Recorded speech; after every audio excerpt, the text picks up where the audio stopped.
গাজায় যুদ্ধবিরতি ও জিম্মি মুক্তি চুক্তি নিয়ে বিদায়ী মার্কিন প্রেসিডেন্ট জো বাইডেনের সঙ্গে ফোনালাপ হয়েছে ইসরায়েলের প্রধানমন্ত্রী বেনিয়ামিন নেতানিয়াহুর। এই আলাপে নেতানিয়াহু চুক্তি আলোচনার অগ্রগতি তুলে ধরেন বলে বার্তা সংস্থা এএফপির প্রতিবেদনে জানানো হয়েছে।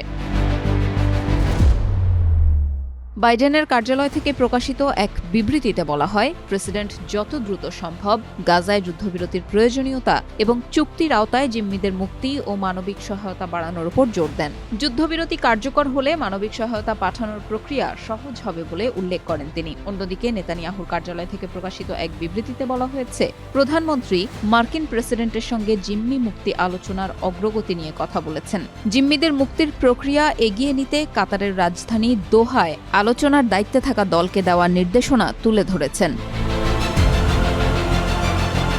13 জানুয়ারি এই ফোনালাপের একদিন আগেই নেতানিয়াহুর কার্যালয় জানায়, যুদ্ধবিরতি আলোচনার জন্য ইসরায়েল ঊর্ধ্বতন কর্মকর্তাদের একটি প্রতিনিধি দল কাতারে পাঠাচ্ছে। জেরুজালেমে নবনির্বাচিত মার্কিন প্রেসিডেন্ট ডোনাল্ড ট্রাম্পের মধ্যপ্রাচ্য দূত স্টিভ উইটকফ, বিদায়ী মার্কিন প্রেসিডেন্ট জো বাইডেনের একজন প্রতিনিধি এবং ইসরায়েলের ঊর্ধ্বতন কর্মকর্তাদের সঙ্গে বৈঠকের পর এই ঘোষণা আসে।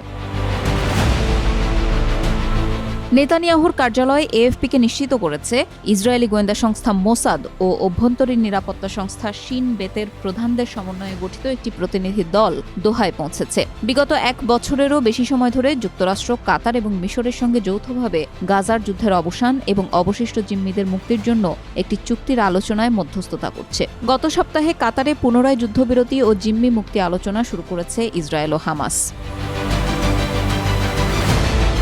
ট্রাম্প এর আগে হামাসকে সতর্ক করে বলেছিলেন, যদি 20 জানুয়ারি তার শপথ গ্রহণের আগ পর্যন্ত জিম্মিদের মুক্তি না দেওয়া হয় তাহলে এর জন্য চরম মূল্য দিতে হবে।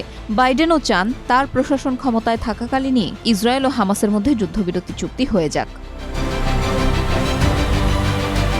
2023 সালের 7 অক্টোবর দক্ষিণ ইসরায়েলে হামাসের আক্রমণের পর শুরু হয় গাজা যুদ্ধ।